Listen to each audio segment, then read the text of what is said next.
My guest today in the Nimataion is Tommie Kelly, and together we're spinning a yarn. Tommie, great to have you here. Great. Thank you very much for asking me. I'm privileged, and yeah, should be fun. Yeah, you're a chaos magician. You created the famous 40 Servants. You're a podcaster. You do comics. You so much. Is there anything you can't do? I find it sometimes hard to get up in the morning. I've yet to discover how to drink large amounts of wine without having a hangover. So there's plenty of things that as of yet I haven't conquered, but I've tried my best. There's the old god of hangovers by Terry Pratchett. Oh yes, yeah. I participated in a ritual when we summoned it, and I've never had a hangover since then. Really? That's very interesting. Okay, I must check that out. It worked so well. Yeah, great. Anything. Oh yeah, because I love wine. I don't like the next day, but I mean, not too bad. My hangovers aren't terrible or whatever. It's just, I suppose, wouldn't it be great to be able to do whatever you want with no with nothing bad ever happening? But that's why we come to magic, isn't it? We kind of expect that we can get whatever we want for nothing, and no. Yeah. So tell me, what has been your favorite story as a child? Well, it's not really a fiction story. It's a book. I was kind of debating because I have two that I could have talked about. One of them is V for Vendetta by Alan Moore. And I thought, well, maybe I'll try something a bit different because everyone knows V for Vendetta and it's a bit. But I did first read that when I was about 11, sneaking into my cousin's bedroom, and he had the original comics, Warrior comics that was in black and white. And so that was one of the things that got me into comics then later on. But I suppose that this is the book I was going to talk about. It's The Force by Stuart Wilde. And while it's not a fictional story, so but there's a story behind it, which I thought might be an interesting twist on the thing. When I was about, I want to say 12, certainly just before I was a teenager, I started annoying people, particularly my aunt who was into theosophy and New Age stuff. I started annoying them about the questions of why is this happening? What's all of this about? And I started getting really into the kind of, I know, the spirituality or whatever's the correct word. I know spirituality, people don't seem to like that word anymore, but whatever it is, I start the questioning thing. And my aunt sent over a book called Miracles by Stuart Wilde, which is probably the Law of Attraction, The Secret, all of that for the 1980s. That was the book. That was the I've read it. Yeah. It's like tiny. It's about 40 pages. It basically says you can be the king of the moon if you really want to be. And I thought, okay, that's fine, but it wasn't really what I was looking for. And for some reason, though, I had this kind of notion one day. I really want to know more. And there was a thought that came into my head. I was up my bedroom. And it said, go down and look in the tumble dryer. Like just looking into it, not something that I would do. It's not, I wasn't really good at doing chores when I was a kid, didn't do my own washing.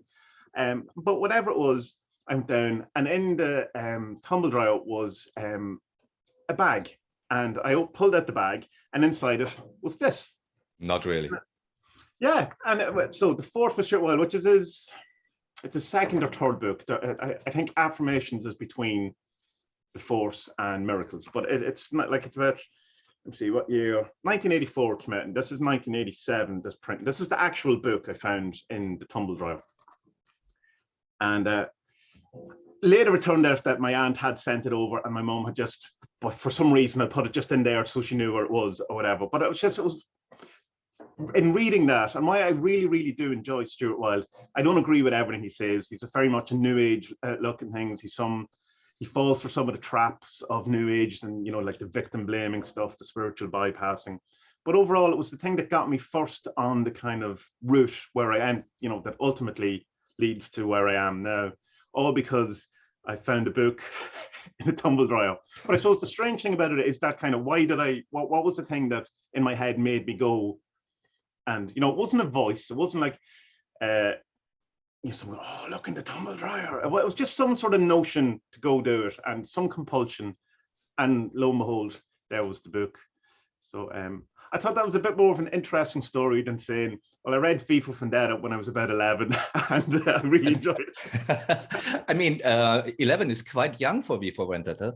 Yeah, it's a bit too young, I would say, to be reading V for Vendetta, but you know, it can't be helped. But I suppose I probably didn't understand it on the level that you were probably meant to understand at that time, but I was just kind of really fascinated by the artwork and because it felt adult as well, and it was a bit kind of as if you were watching or looking at something that was forbidden. You know, there was a kind of all of that element to it, which I suppose with that as well, with the Stuart Wilde thing, because it's about you know, spirituality, and he's a bit of kind of chaos magic approach to things with turbo thoughts, putting, you know, ideas into other people's heads, getting people to look at you and all of this. There's a bit of a kind of a, I don't know, a rebelness to it or something just, you know, that you're doing something slightly taboo or something a bit wrong, you know, that you're a bit of a, I don't know, a bit of a trickster or something. There's some kind of nice energy to it. So yeah.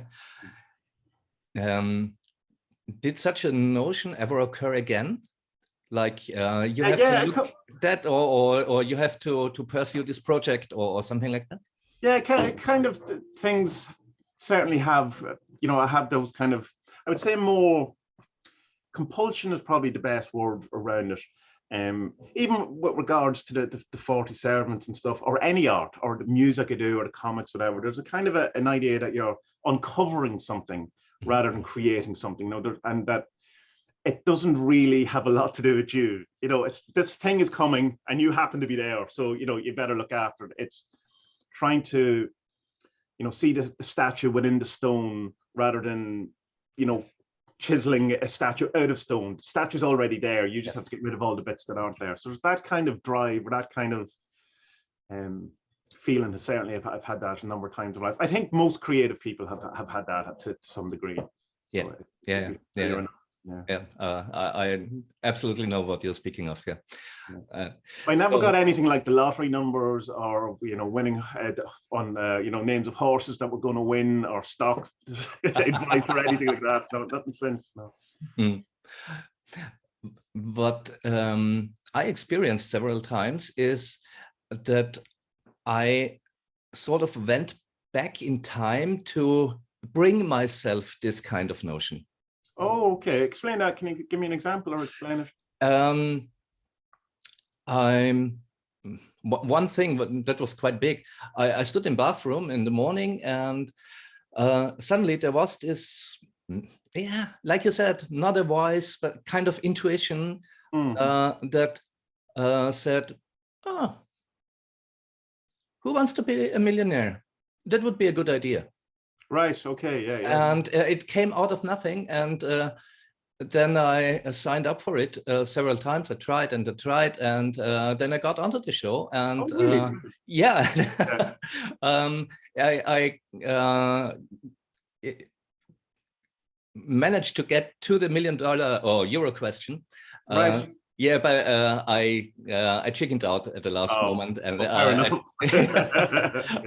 but anyway, it was a lot of money, and I didn't have any money before that, so that was huge. And wow, yeah. Several years later, I was in a ritual space, and a sort of a bridge over time opened up, and I could, not really see, but sense or know myself on the other side, standing there in the bathroom, and I knew this is the time. And I sent this notion of who wants to be a millionaire would be a good idea back to myself several years ago.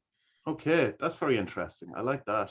And I had experienced it, several times, and it always was accompanied by this sort of, there's no doubt about it. Right. When I sent it back to myself, I knew, because it was from myself.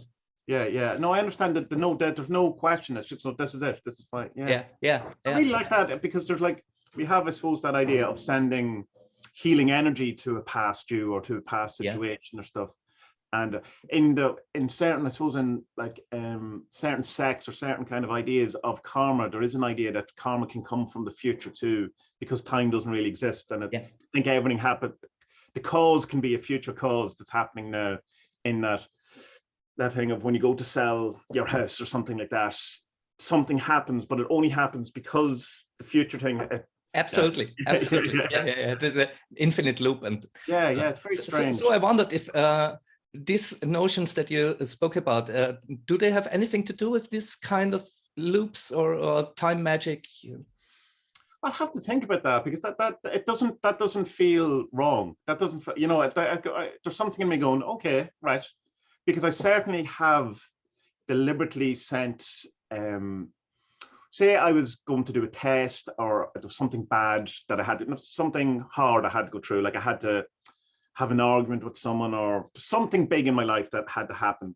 I would always, before it, I would try to receive the energy of feeling what it was like I would feel like after it. Yeah. So to kind of judge how it would go or whatever. And then always then remembering after you do your driving test, after you, whatever it is, that you then send the thing that you received. So yes, I'm not opposed to the idea. Maybe I should be sending myself the lottery numbers. Maybe I've missed out on that. Yeah. Worth a try. Worth a try. Yeah. Well, I don't know. It's like, so do you find when you then your whole life changed, I suppose, to a certain extent, because of the money, that was it all good, or is that thing that people say when you win the lottery, oh, it's really bad, or what? It turned out to be really good. Brilliant. That's good. Yeah. I was in shock for about 2 weeks, and yeah. But then it went really good. Yeah, but I prepared myself for that, of course. Right. Yes. Yeah. So maybe you find a possibility to don't get hangovers from wine. Yeah. Well, I mean, if I can send messages back in time, I'm going to do it for something better than not getting a hangover. Because all it would say is, just don't drink the wine. Don't drink the wine. Oh yeah. Don't get a hangover. That's the easiest way. Yeah.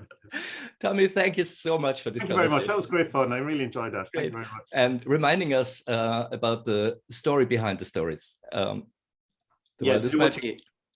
Say it again. So the book that was the Stuart Wilde, The Force, and finding it in a tumble dryer, because my future self, as it turned out, told me to have a look at it. So very good. Wonderful. Thanks you. Thank you. Bye-bye.